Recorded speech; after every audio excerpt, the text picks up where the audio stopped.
আৰু নহব আমি এখন অসমত একেলগে মিলা প্ৰীতিৰে থাকিম এইবাৰ যি নতুন বিটিআৰ চুক্তি হল তাতে আপসু এনডিএফবি আৰু হাগ্ৰামা মহিলাৰে সকলোৱে লিখি দিলে যে আমি আৰু অসমত ভাগ কৰাৰ কথা নহয় কোনেও আৰু অসম ভাগ কৰিব নোৱাৰে আজি এই কৃতিত্বকাৰ এই কামখিনি কোনে কৰিব পাৰিলে কেৱল মাত্ৰ নৰেন্দ্ৰ মোদী ডাঙৰীয়াৰ নেতৃত্বৰ বাবে আজি আমাৰ অসমৰ পৰা চিৰদিনৰ কাৰণে অসম ভাগ ভাগ কৰাৰ কথা নোহোৱা হৈ গ'ল আজি আমি বিজেপিয়ে সিদ্ধান্ত লৈছো যে কোনোবা গাঁও যদি বিটিএডিত থাকিব নোৱাৰে নোখোজে মাত্ৰ এপ্লিকেশন দিয়ক বিটিএডিৰ পৰা ওলাই যাব পাৰিব কোনোবা গাঁও বিটিএডিত থাকিব খোজে এপ্লিকেশন দিয়ক বিটিএডিত সোমাই যাব অৰ্থাৎ কংগ্ৰেছে যি জবৰদস্তি কাৰোবাক সোমালে কাৰোবাক ওলালে এতিয়া প্ৰথমবাৰৰ বাবে ভাৰতীয় জনতা পাৰ্টিয়ে সিদ্ধান্ত ললে যে বিটিসি ৰাইজে সিদ্ধান্ত লব কোনখন গাঁও ক'ত থাকিব আজি ইয়াতকৈ ডাঙৰ সফলতা আমাৰ ভাৰতীয় জনতা পাৰ্টি চৰকাৰৰ কাৰ্যকালত আন একোৱেই নাছিল প্ৰথমবাৰৰ বাবে আমি সিদ্ধান্ত ললো যে কেতিয়াও আৰু বড়োলেণ্ড নহব আমি সকলোৱে মিলা প্ৰীতিৰে আমি ইয়াত একেলগে থাকিম দ্বিতীয় আমি সিদ্ধান্ত ললো যে কোনোবা যদি বিটিআৰত থাকিব নোখোজে তেওঁ ওলাই যাব পাৰিব কোনোবা যদি থাকিব খোজে তেওঁ সোমাই আহিব পাৰিব আজি শান্তি হল আজি ইয়াৰ পিছত আৰু এনডিএফবিৰ বন্দুক আৰু আমি দেখা নাপাওঁ এটা এটাকৈ তেওঁলোকৰ বন্দুক AK-47 আজি আমি পুলিচে জমা লৈছো ইয়াত আৰু এতিয়া আৰু কোনো এনডিএফবিৰ কথা নাই সকলো শান্তিপূৰ্ণভাৱে বাস কৰিব আজি বিটিএডি অঞ্চলত বিটিআৰ অঞ্চলত আমি এটা পৰিবেশ নিৰ্মাণ কৰিলো যে ৰাতিৰ আন্ধাৰৰ পিছত এতিয়া বিটিএডিত সূৰুজৰ পোহৰ আহিব উন্নয়নৰ পোহৰ আহিব নতুন দিগন্ত আহিব শ্ৰদ্ধাৰ ৰাইজ এই সুযোগ আমি হেৰুৱাই দিব নোৱাৰো যি জাতি ধৰ্ম বৰ্ণ আমাৰ যিয়েই নহওক কিয় এই নিৰ্বাচনত আমি যদি বিজেপিক ভোট দি জিকাব পাৰো বড়ো ভূমিত আৰু কেতিয়াও অশান্তিৰ পৰিবেশ নহয়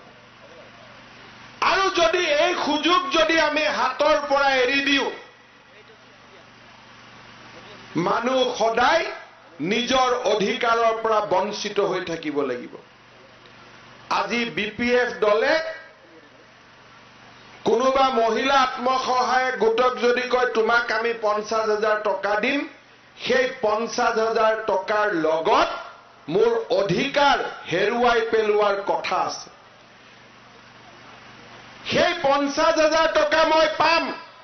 কিন্তু মই মাটিৰ অধিকাৰ হেৰুৱাম মই চাকৰিৰ অধিকাৰ হেৰুৱাম মোৰ ল'ৰা ছোৱালীৰ মই ভৱিষ্যত ধ্বংস কৰিম তেনে আঁচনি আমাক নালাগে তেনে সিদ্ধান্ত আমাক নালাগে তেনে সমাজ আমাক নালাগে আমাক এখন সমাজ লাগে য'ত ভাৰতীয় জনতা পাৰ্টিয়ে টেটত যেনেকে নিযুক্তি দিছে ভাৰতীয় জনতা পাৰ্টিয়ে যেনেকে প্ৰত্যেকজন বৃদ্ধ ব্যক্তিক অসমত বৃদ্ধ পেঞ্চন দিছে ভাৰতীয় জনতা পাৰ্টিয়ে যেনেকে অৰুণোদয়ৰ দৰে আঁচনিৰে দুখীয়া মহিলা বিধৱা মহিলাক 830 টকাকৈ মাহত দিয়াৰ সিদ্ধান্ত লৈছে তেনে এখন নিৰ্মল সমাজ বিটিসি অঞ্চলত আহিব লাগে তেনে এক উন্নয়নৰ প্ৰক্ৰিয়া আমাৰ এই সমাজত আহিব লাগে আজি আৰু বিটিসি অঞ্চলত কোনেও আৰু বিপিএফ কৰি লাভ নাই বিপিএফৰ সেই স্বজনতোখনৰ নীতি আমাৰ মাজত ভাগ ভাগ কৰি বিটিসিক শাসন কৰাৰ নীতি সেই সময় পাহৰি গ'ল সেই সময় পাৰ হৈ গ'ল যদি কয় আমাৰ ভয় লাগে, আমাৰ নিৰাপত্তাৰ অনুভৱ আছে, মই আপোনালোকক কৈছো দিল্লীত নৰেন্দ্ৰ মোদী আছে, দিছপুৰত বিজেপি আছে, কোনেও গাৰ চুলিৰ মেডাল কাকো লৰাব নোৱাৰে। মই আপোনালোকক আজি আশ্বাস দিছো। কোনে গাৰ মেডাল চুৱে চাওক, এতিয়া নাম মেডাল চুই দেখাওক। এই দিন পাৰ হৈ গল। নৰেন্দ্ৰ মোদীয়ে শান্তি আনিলে, বিটিআৰত শান্তি আনিলে। এতিয়া আমি সকলোৱে সমান অধিকাৰৰ সৈতে আমি গৌৰৱেৰে আৰু মূৰ থিয় কৰি আমি ইয়াত জীয়াই থকা শিকিব লাগিব। মূৰ তল কৰি নহয়, মূৰ ওপৰ কৰি জীয়াই থকা আমি শিকিব লাগিব। আৰু শ্ৰদ্ধাৰ ৰাইজ, তাৰ বাবে আমি পৰিৱৰ্তনৰ সপক্ষে ভোট দিব লাগিব। আমি বিজেপি দলৰ চৰকাৰ আমি কোকৰাঝাৰত স্থাপন কৰিব লাগিব। এখন ৰেল, দিল্লীৰ এটা ইঞ্জিন, দিছপুৰত এটা ইঞ্জিন, ৰেলখন টানি লৈ গৈ আছে, বিজেপিৰ ইঞ্জিন। আৰু কোকৰাঝাৰতো যদি বিজেপিৰ ইঞ্জিন লাগি যায়, সেই ৰেলখন ছুপাৰ ফাষ্ট দৌৰিব। উন্নতিৰ পিছত আমাৰ ইয়ালৈ উন্নতি আহিব। 15 ডিচেম্বৰত বিটিচিৰ নিৰ্বাচন শেষ হৈ যাব। 15ৰ পৰা ফেব্ৰুৱাৰী মাত্ৰ 1-1.5 মাহৰ ভিতৰত আমি এই মাজবাট সমষ্টিৰ 16,000 পৰিয়ালক, এটা দুটা নহয়, 16,000 পৰিয়ালক আমি অৰুণোদয় আঁচনিৰ সৈতে জড়িত কৰিম। প্ৰতি মাহে 830 টকাকৈ বেংকৰ একাউণ্টত সোমাব। 22 ডিচেম্বৰত বাকী অসমৰ মানুহে পাব। আৰু 22 জানুৱাৰীৰ ভিতৰত আমাৰ বিটিচি অঞ্চলৰ ৰাইজে অৰুণোদয় আঁচনিৰ সুবিধা পাব। স্বয়ং আঁচনিৰ জৰিয়তে ডেকা ল'ৰাসকলক আমি জড়িত কৰিম। আৰু মহিলা আই মাতৃসকলে কনকলতা মহিলা সবলীকৰণ আঁচনিৰ জৰিয়তে 25,000ৰ পৰা 50,000 টকাৰ আত্মসহায়ক গোটৰ আঁচনি পাব। ইয়াৰ প্ৰতিখন চাহ বাগিচাৰ ৰাস্তা আমি এমাহৰ ভিতৰত পুনৰ নিৰ্মাণ কৰিম। মাজবাট সমষ্টিৰ গাঁৱৰ ৰাস্তা আমি পুনৰ নিৰ্মাণ কৰিম। মাত্ৰ 1 মাহ মই সময় লৈছো। 15 বছৰ বিপিএফৰ নেতৃত্বত যি কাম নহল, 45 দিন 15 ডিচেম্বৰৰ পৰা 15 জানুৱাৰী 30 জানুৱাৰীৰ ভিতৰত আমি ইয়াত থাকিম। আৰু একেই উন্নতি, তাতকৈ বেছি উন্নতি আমি আপোনালোকৰ চকুৰ সন্মুখত কৰি দেখুৱাম। আজি বঞ্চনাৰ ইতিহাস পাৰ হৈ গল। আমি আৰু ব্ৰইলাৰ মুৰ্গী নহয়, ইলেকশ্যনৰ সময়ত আমাক খুৱাব, পিছত কাটি বজাৰত বিক্ৰী কৰি দিব। সেই আৰু আমি ব্ৰইলাৰ মুৰ্গী হবৰ কাৰণে আমি আৰু মানি নলওঁ। হম নেকি কোনোবা আৰু ব্ৰইলাৰ মুৰ্গী? হম নেকি ব্ৰইলাৰ মুৰ্গী? আৰু ভয় নকৰিব দেই। আপোনালোকো এখন দেশৰে নাগৰিক, আপোনালোকৰ ইয়াত অধিকাৰ আছে। ভয় নাই দেই, কোনো ভয় নাই। একদম ভয় নামে নলব। সাহসেৰে থাকিম আৰু সাহসেৰে আমি ইলেকশ্যন জিকিম। ভয় কথাই হ'ব নোৱাৰে। ইয়াতে আমি যিসকল আমি 6 শিডিউলৰ ভিতৰত আছো, গোৰ্খা হওক, অসমীয়া হওক, আদিবাসী হওক, আমি মাটি কিনিব পাব লাগিব, মাটি বিক্ৰীও কৰিব লাগিব। আমি যদি চাৰ্কল অফিচত যাওঁ, আমাৰ মাটি কিনা বেচা 15 দিনৰ ভিতৰত ৰেজিষ্টাৰ কৰি দিবই লাগিব। এদিন নাই আৰু আমি নিয়মৰ বাহিৰত নাযাওঁ। আমি গুৱাহাটীৰ মানুহক ইয়াত মাটি নিদিওঁ। কিন্তু যদি মাজবাটৰ আদিবাসী মানুহ এজনে আদিবাসীক বিক্ৰী কৰে,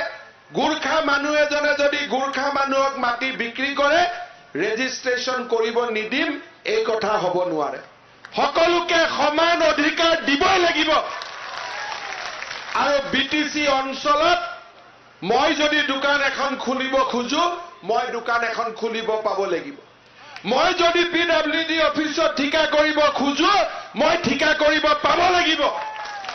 আৰু মোৰ যদি অধিকাৰ আনে যি অধিকাৰ পায়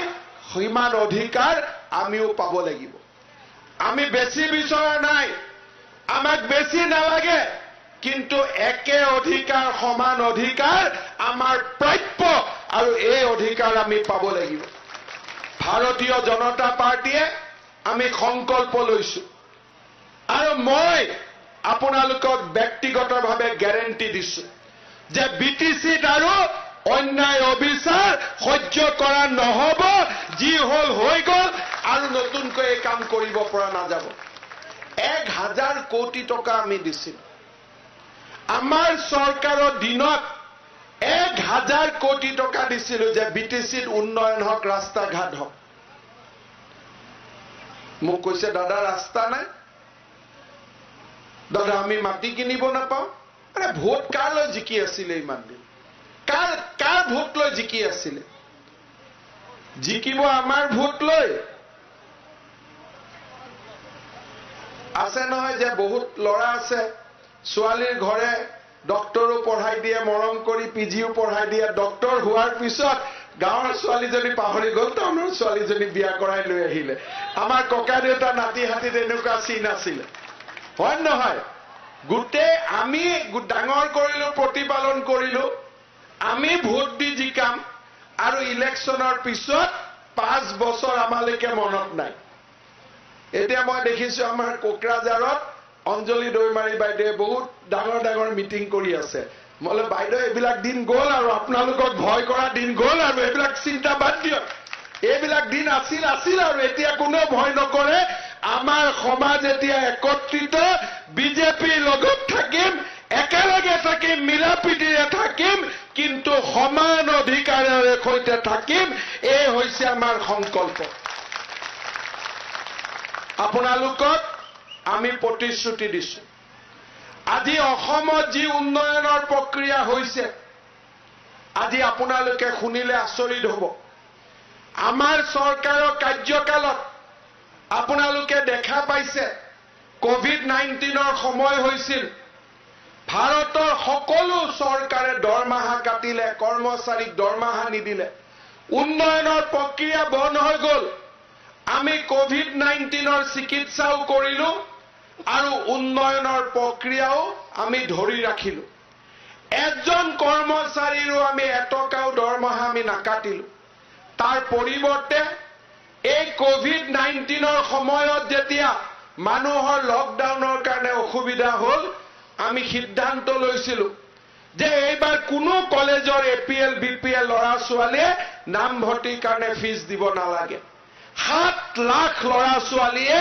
এইবাৰ কলেজত বিনামূলীয়াকৈ ভাৰতীয় জনতা পাৰ্টিৰ নেতৃত্বৰ চৰকাৰখনৰ কাৰণে বিনামূলীয়া আজি নামভৰ্তি কৰিছে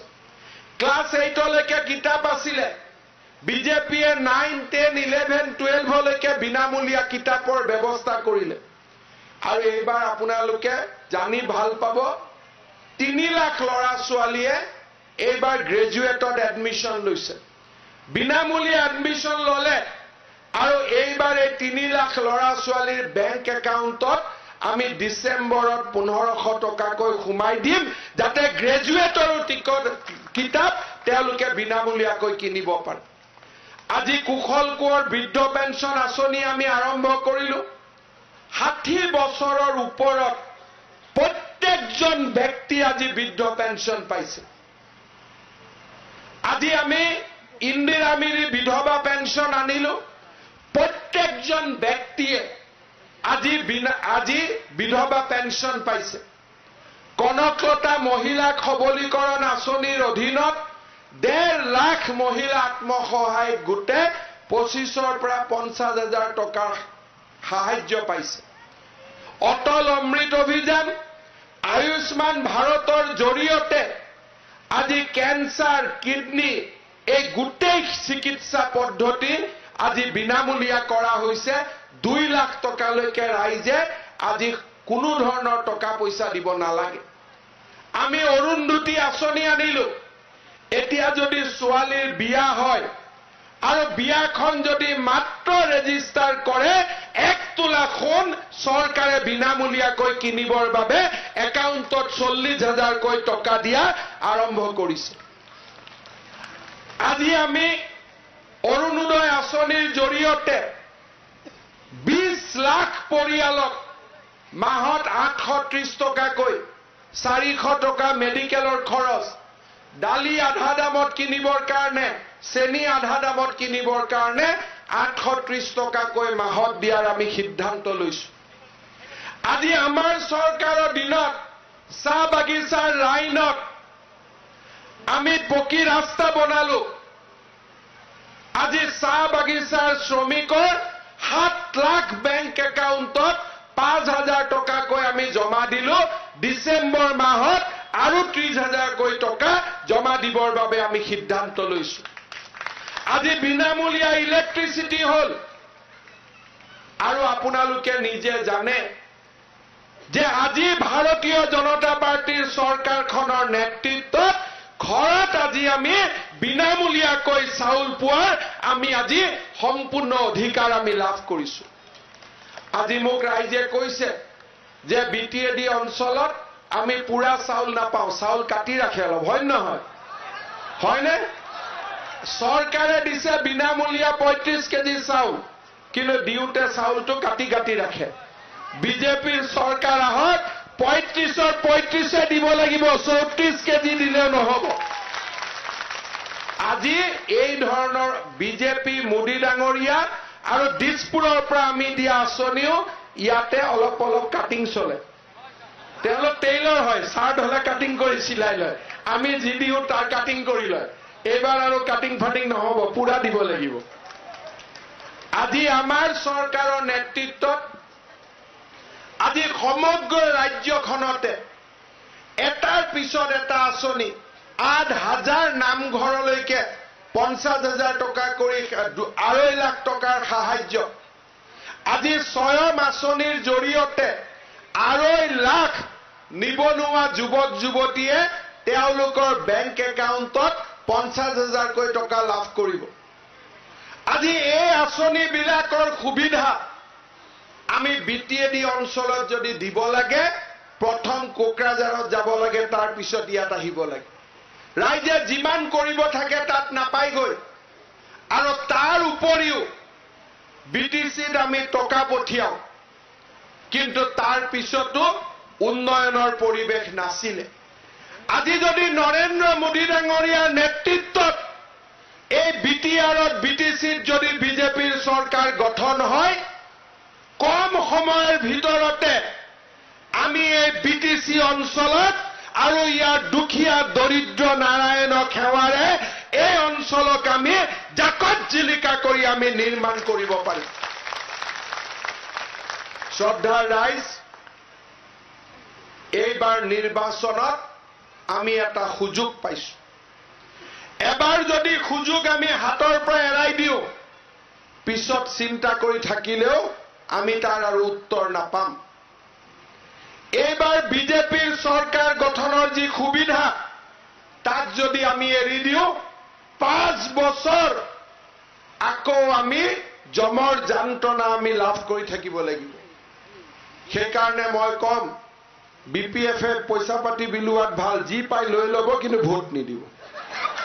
ঠিক আছে নহয়? যি পাই লৈ ল'ব, কাৰণ সেইবোৰ আপোনালোকৰে টকা, মোদী ডাঙৰে আপোনালোকৰ কাৰণে পঠোৱা টকা, দিছপুৰৰ পৰা আমি আপোনালোকৰ কাৰণে পঠোৱা টকা। গতিকে আমাৰ শ্যাম সুন্দৰ ভাই যদি কিবা দিয়া লৈ ল'ব, লৈ ক'ব যে ঠিক আছে, নহ'ব কাম। আৰু লৈ পেলাই ক'ব এতিয়া আমাৰে পইচা আমাক দিছ, গতিকে খাইছো কিন্তু ভোট নিদিওঁ। ঠিক আছে নহয়? মিছা কথা ক'ব নালাগে, ডাইৰেক্ট ক'ব লাগে যে দে আমাৰে পইচা আমাক দে, আৰু নালাগে আৰু বাকী। সেইটো বেলেগৰ নহয়। সেইবাবে ৰাইজ এইবাৰ হাতৰ পৰা সুযোগ আৰু ওলাই যাব নিদিব। এইবাৰ আমি বিটিচিত বিজেপিৰ চৰকাৰ কৰিবই লাগিব, আৰু বিটিচিৰ ৰাইজে সম অধিকাৰ পাব লাগিব। আমাৰ সভাপতি ৰঞ্জিত দাস ডাঙৰীয়া আজি মাজবাটত আহিছে। ৰাস্তাত মোক আহোঁতে কৈ আছে, হিমন্ত ভাই, এইবাৰ কিন্তু গোৰ্খাৰ ভাই ফুটাত বন্ধ দিবই লাগিব। কিন্তু তেওঁ নিজে গোৰ্খা নহয়, কিন্তু মনত ৰাখিছে গোৰ্খাৰ কথা হয় নহয় এতিয়া ৰঞ্জিত দাস ডাঙৰীয়াই যেতিয়া কৈছে যে ভাই ফুটাত বন হ'ব লাগে এবাৰ পুৰা অসমত বন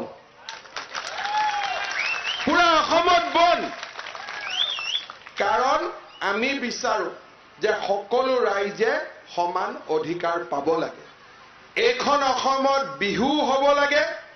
এইখন অসমত বাগৰুম্বাও হ'ব লাগে এইখন অসমত জুমুৰু হ'ব লাগে হয় নহয় মানে মই ঠিক কৈছো নে নাই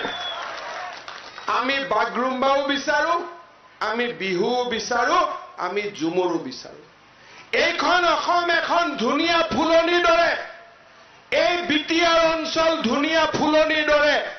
ইয়াত আদিবাসীসকলৰ পৰা আৰম্ভ কৰি চাহ জনজাতিৰ পৰা গোৰ্খাৰ পৰা বামুণ কলিতা কোচ বঙালী বিহাৰী যেনেকে বাগিচাত গোলাপ ফুল নাহৰ ফুল নাৰ্জী ফুল ফুলি থাকে আমিও সমানে ফুলি থকাৰ অধিকাৰ আমিও পাব লাগিব ইয়াত কোনোবাই ৰাজনীতি কৰিব বিজেপি এইটো নকৰিলে বিজেপি এইটো নকৰিলে বিজেপি এটা কাম কৰাটো ঠিক আছে হাগ্ৰামা মহিলাৰ ফুটবলটোতো ইমান দিন বিজেপিয়ে বটা দি ৰাখিছিলে গতিকে যদি কাম হোৱা নাই কিবা যদি ইয়াত অধিকাৰ পোৱা নাই তেতিয়াতো আমি হাগ্ৰামা মহিলাৰ ফুটবলটোকেতো গালি পাৰিব লাগিব না যে আপোনাক মোদীয়েও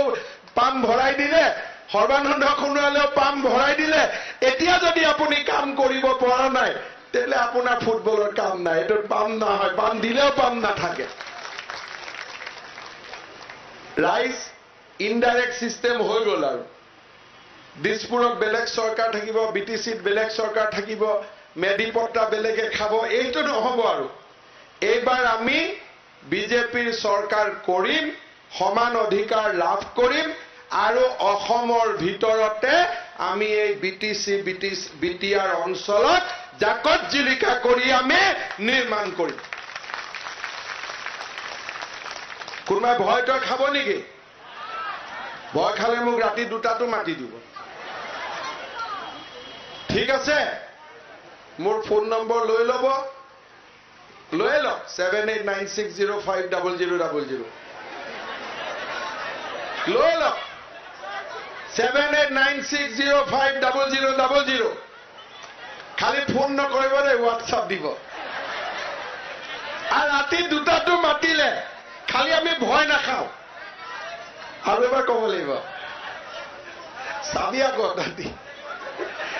7896050000 মই অলপ স্পীডত কৈছো দুই এটা পাহৰ যদি পাহৰ বুলি ঠিক আছে লাহে লাহে কৈছো 7896050000 ফোন নম্বৰটো কিয় দিলো 4টা 0 ফোন নম্বৰটো কিয় দিলো মোক এইটো সবে হোৱাটছআপ কৰিব লাগিব যে দাদা 10টা ভোট মই ঠিক কৰি দিলো এজনে গৈ 10টা ভোট ঠিক কৰিব লাগিব আৰু 10টা ভোট ঠিক কৰি মোক হোৱাটছআপ দিব লাগিব যে দাদা দীপক মহৰত আমি 100% জিকাই দিম ইয়াত বেলেগ কথা হ'ব নোৱাৰে ঠিক আছে যিকেইটা মামা কৈ আছে সিহঁতকো কৈ দিছো দেই ভাগিন হ'বনে নাই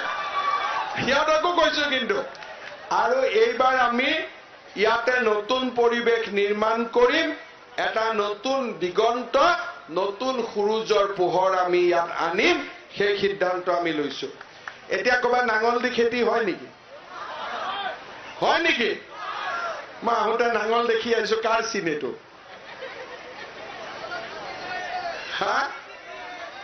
এতিয়া ট্ৰেক্টৰ এতিয়া এইবিলাক নাঙল ভাঙল কাম নাই আৰু এতিয়া আমি এডভান্স আমি আগুৱাই যাম উন্নতি কৰিম চাকৰি যদি 10টা ওলাই আমাৰো তাত ভাগ থাকিব লাগিব আমাৰ ল'ৰা ছোৱালী কি এমএ পাছ কৰা নাই আমাৰ ল'ৰা ছোৱালী কি ইঞ্জিনিয়াৰ হোৱা নাই সমানে পাব লাগিব মাকে যেনেকে 5টা ল'ৰাক সমানে মৰম কৰে 4টা ল'ৰাক সমানে মৰম কৰে বিটিচিত যি চৰকাৰ বহিব সি বড়ো গোৰ্খা চাহ বাগিচাৰ আদিবাসী চাহ জনগোষ্ঠী দাস কলিতা বামুণ আলি আহমেদ সকলোকে সমানে মৰম কৰিব লাগিব আৰু এই ধৰণে চৰকাৰখনক আমি মোদীজীয়ে কোৱাৰ দৰে সবকা সাথ সবকা বিকাশ সবকা বিশ্বাস এই নীতিৰে আমি আগুৱাই লৈ যাব লাগিব বিটিচিত আমি একেলগে সকলোকে আগুৱাই লৈ যাব লাগিব মাছ বাটৰ কথা কৈ আছো কিন্তু ৰৌতাত আমাৰ কষ্ট বসুমাত্ৰী উঠিছে কষ্ট বাগলাৰী হয় না নামো পুৰা মনত আছে তাৰমানে ইউ জিকিব মাৰা হাত চাপৰি এটা ধনশ্ৰীত ৰাধেশ্বৰী বড়ো বাইদেউ জিকিব লাগিব খালিন্দুৱাৰ অৰ্জুন দৈমাৰী আছে না নাই অৰ্জুন অহা নাই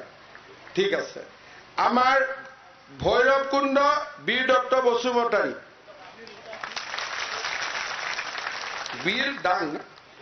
বীৰদাও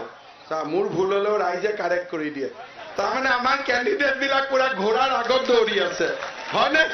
সব দৌৰি আছে ঘোঁৰাৰ আগত নাই ওদালগুৰিত গোটেইকেইটা চিট জিকিব লাগিব আমি যাৰ য'ত মানুহ আছে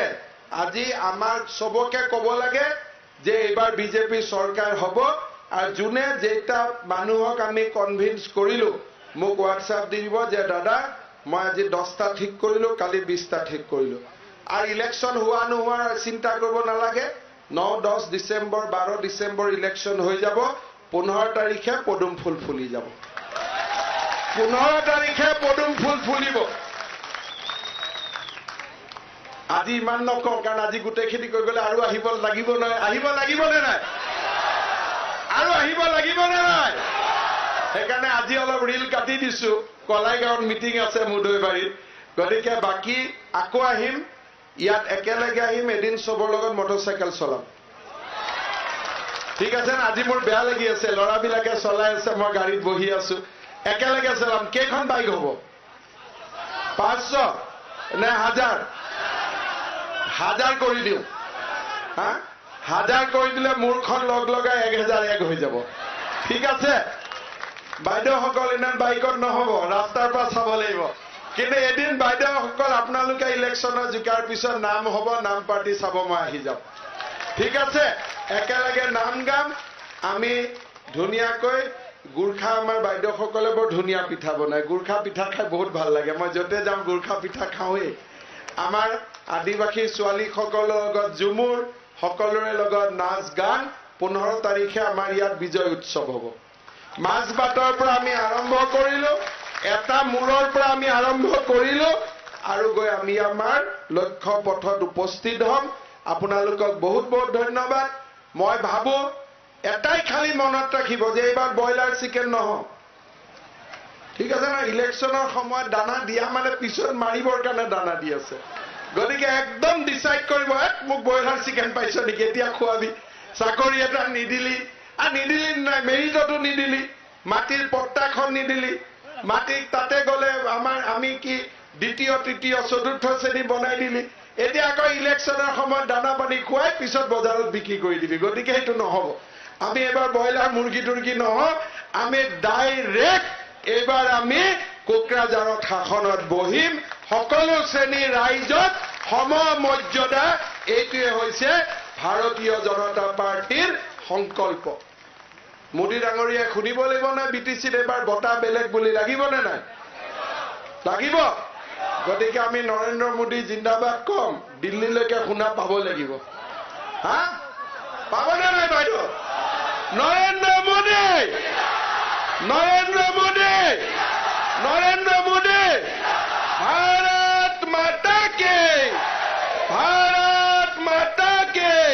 ভাৰত মাতা কে বন্দে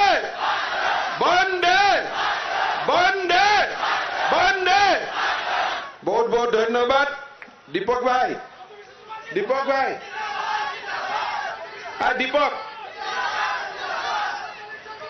দীপক ভাই ৰাইজেতো ইলেকশ্যনত জিকাব কিন্তু